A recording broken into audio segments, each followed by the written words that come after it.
Resilience for me is being able to keep going forward no matter what. Whatever appears like a fog or whatever appears like a blockage, it doesn't matter.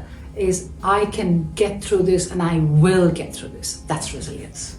So resilience for me is really displaying the necessary robustness against the various challenges and obstacles we may face during our lives. And I think it's really a combination of the body and the mind coming together as one. Well, the body, physically and emotionally, is always trying to get back into balance. And I think resilience, the measure of how resilient we are is how quickly we can, after something that happens to us, physically or emotionally, come back into balance. I think about resilience as our ability to handle challenges and difficulties while continuing to move forwards towards our most important goals and values. Building resilience is a mental workout, like how we have a physical workout. The more we build mental resilience, we can climb any emotional mountain, and then we are able to physically put it into action.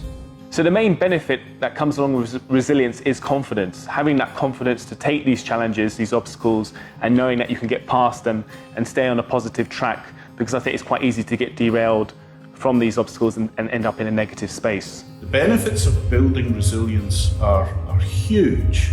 The ability to recognize when we're off balance, physically, emotionally, spiritually, energetically, and then to have the tools to bring us back to equilibrium. That's where the body wants to be all the time.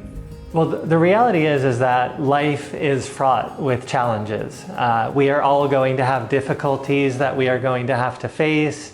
We're all going to have obstacles that get in our way, difficult circumstances that will derail us from the things that are important to us. So having resilience is the ability to experience those setbacks, and nobody is immune from setbacks. But we want to be able to experience those setbacks and not let them knock us off course. We want to be able to experience difficult situations, experience negative emotions, but be able to stay connected to our most important goals and values, and be able to move forward despite difficult circumstances.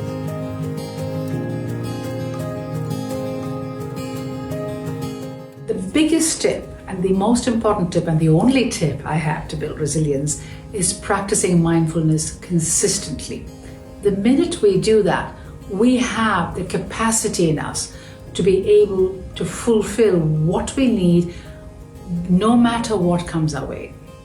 So you have the two parts, the body and the mind. So with the body, I think there's no getting away from exercise, healthy nutrition, fit in yourself. And that will certainly build confidence on that side. And with the mind, I think having that ability to internally reflect and purge yourself of negative thoughts and emotions and staying positive and confident. I think one of the most important tips is self-awareness. The awareness of how we're feeling in every moment. Meditation, mindfulness, contemplation are all good for this.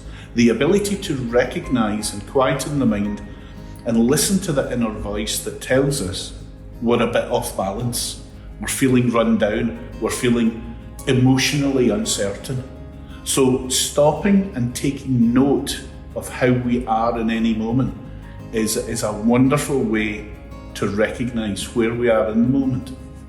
I think a mindfulness practice such as meditation is an important part of building resilience, because when you practice mindfulness, you spend time observing your own emotional reactions to things. And if you're more aware of the way that you are responding to situations, it allows you to pause for a moment and reflect and potentially adjust that response, as opposed to just reacting to whatever kind of wells up inside us from an emotional standpoint.